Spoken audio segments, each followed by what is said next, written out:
Lua et Luca, écoutez-moi. On va réviser ensemble les règles officielles de Yu-Gi-Oh 5D, jeu de cartes à jouer. Notre ami duelliste qui nous regarde depuis sa maison va devoir apprendre les règles de base. Je compte sur vous pour m'aider. Pas de problème. Je vais faire de mon mieux. Tout d'abord, je vais expliquer les conditions de victoire. Tu veux dire comment gagner un duel, c'est ça? Exactement.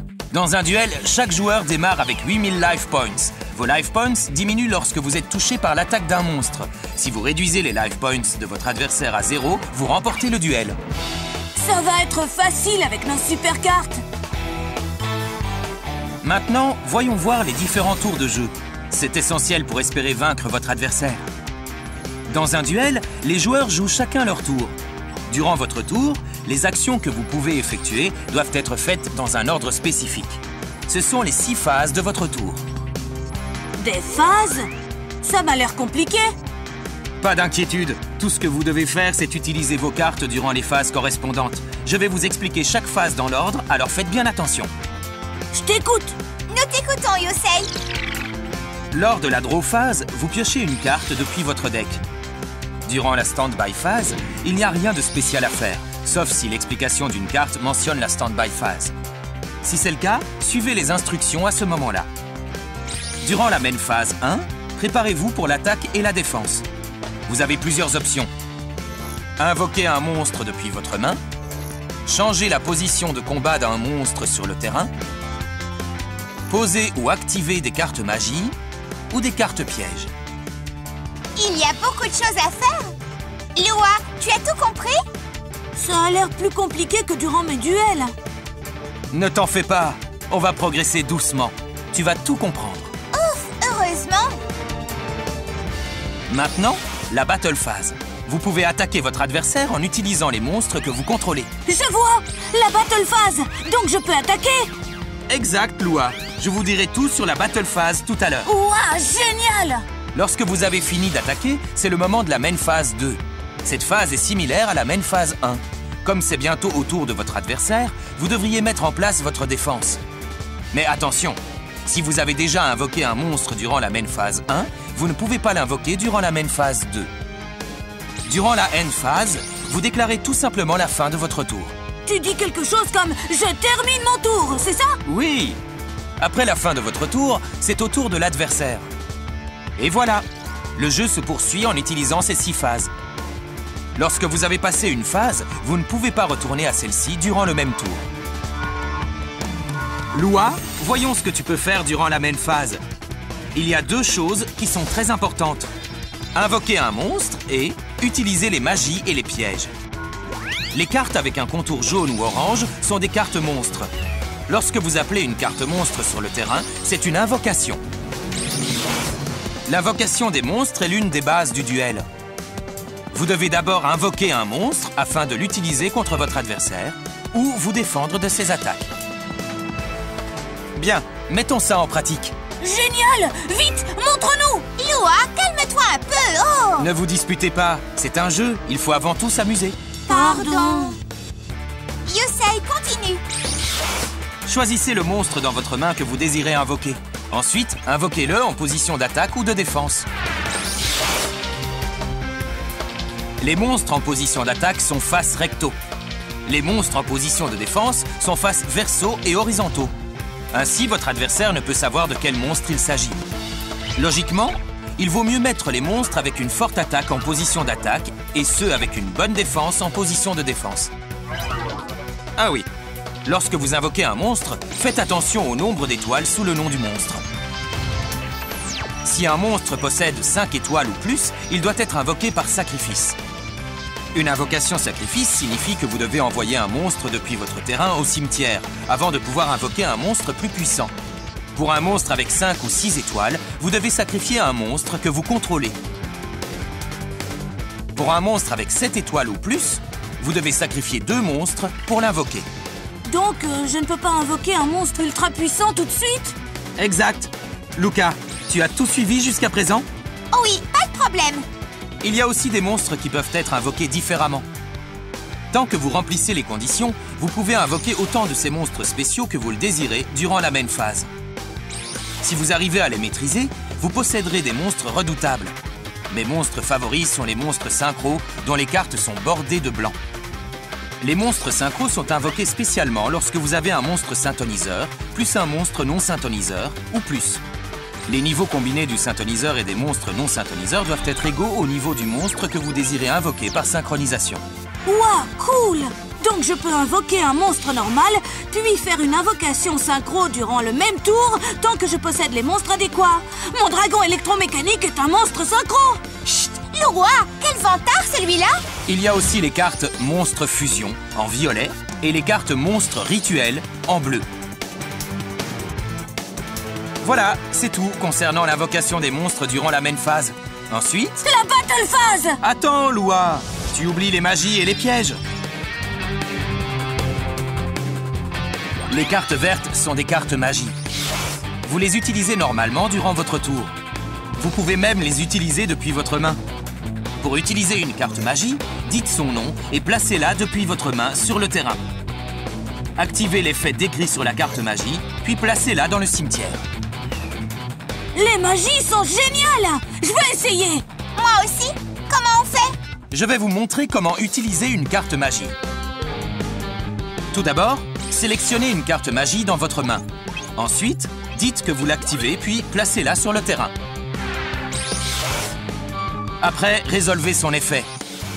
La carte magie utilisée est placée dans le cimetière à la droite du terrain. Les cartes magie peuvent être utilisées depuis votre main, mais vous pouvez aussi les utiliser après les avoir posées sur le terrain. J'ai compris!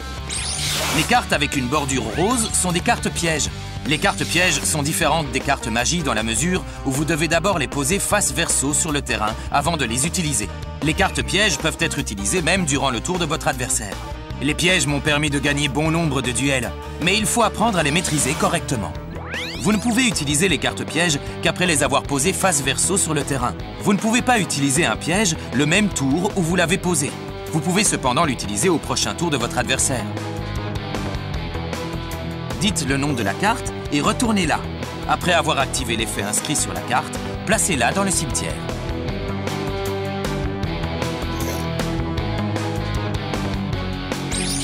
Bien, utilisons une carte piège pour de vrai. Tout d'abord, dites que vous activez la carte piège que vous avez posée sur votre terrain. Une fois que l'effet est résolu, placez la carte piège dans le cimetière. Bien, voici enfin la partie la plus intéressante du duel, la battle phase. C'est ce que j'attendais! C'est de plus en plus passionnant! Si vous savez comment attaquer avec vos monstres, vous n'avez pas de soucis à vous faire. Pour attaquer, choisissez un de vos monstres et déclarez une attaque. Le type de combat dépend de la position de combat du monstre que vous attaquez. Il y a deux façons de résoudre un combat. Deux façons? Oui. Vous pouvez attaquer le monstre de votre adversaire lorsqu'il est en position d'attaque ou en position de défense. En position de défense, le monstre peut être face recto ou face verso. Cela n'affecte pas le calcul des dommages. Maintenant, voici comment effectuer le calcul des dommages selon le cas. J'aime pas les calculs.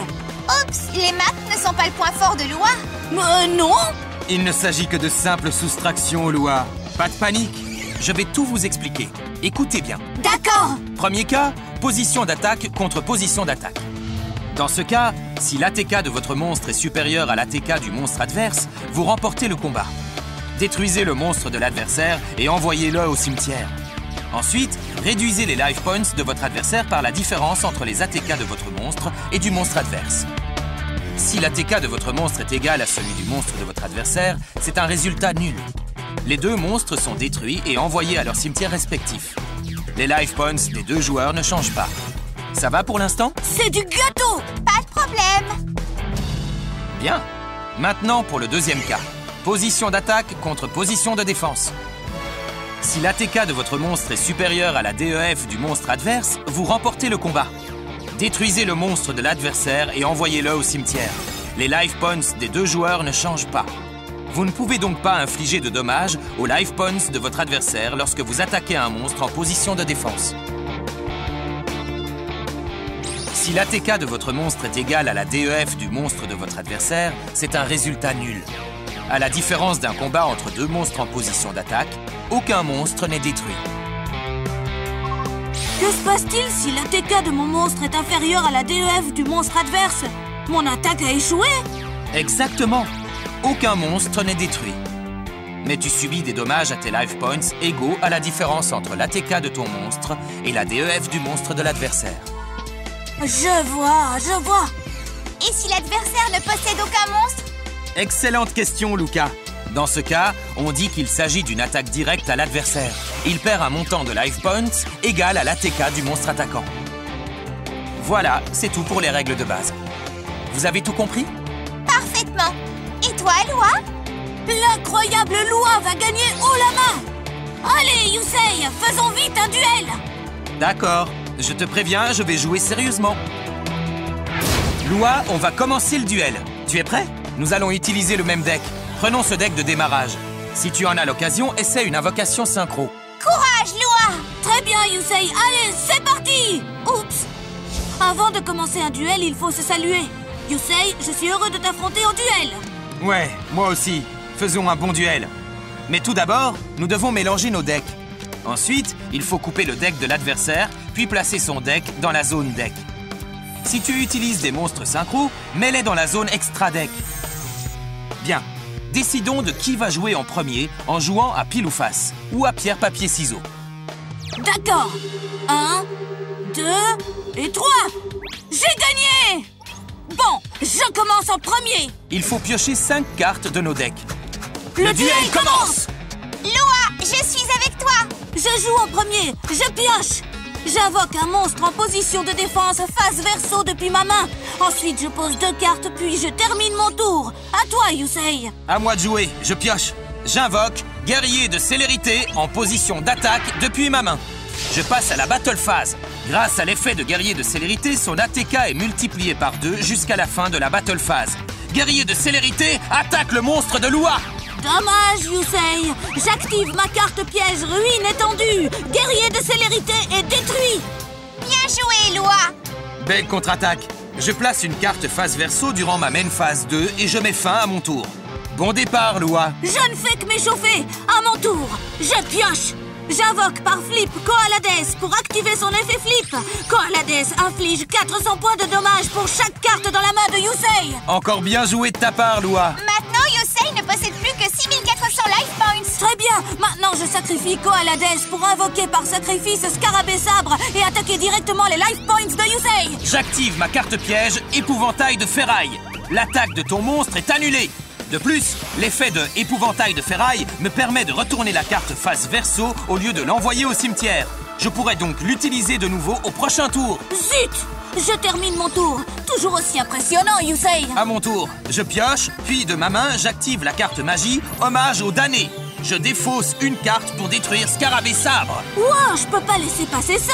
J'active ma carte piège Drainage magique pour te contrer. Elle annule l'effet de ta carte magie et la détruit. Yusei, ta carte magie, c'est du passé.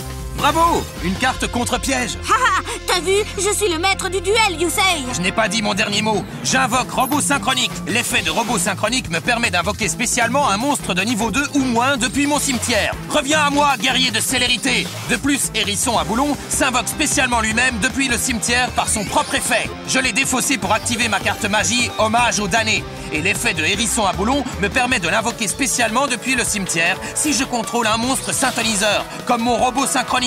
Ensuite, j'active une carte magie d'équipement, évolution instable, et je l'équipe à mon hérisson à boulon. Lorsque mes life points sont inférieurs à ceux de mon adversaire, l'ATK d'origine du monstre équipé devient 2400.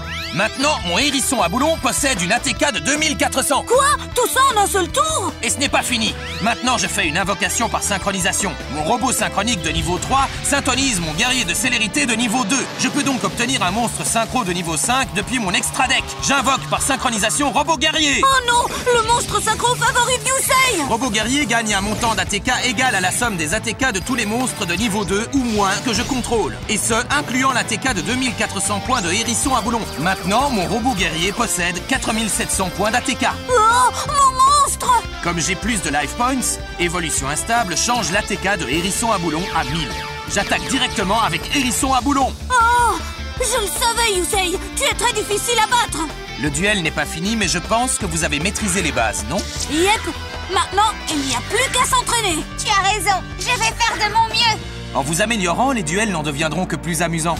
Faites de votre mieux pour devenir le nouveau roi des jeux. Compte sur moi. D'accord.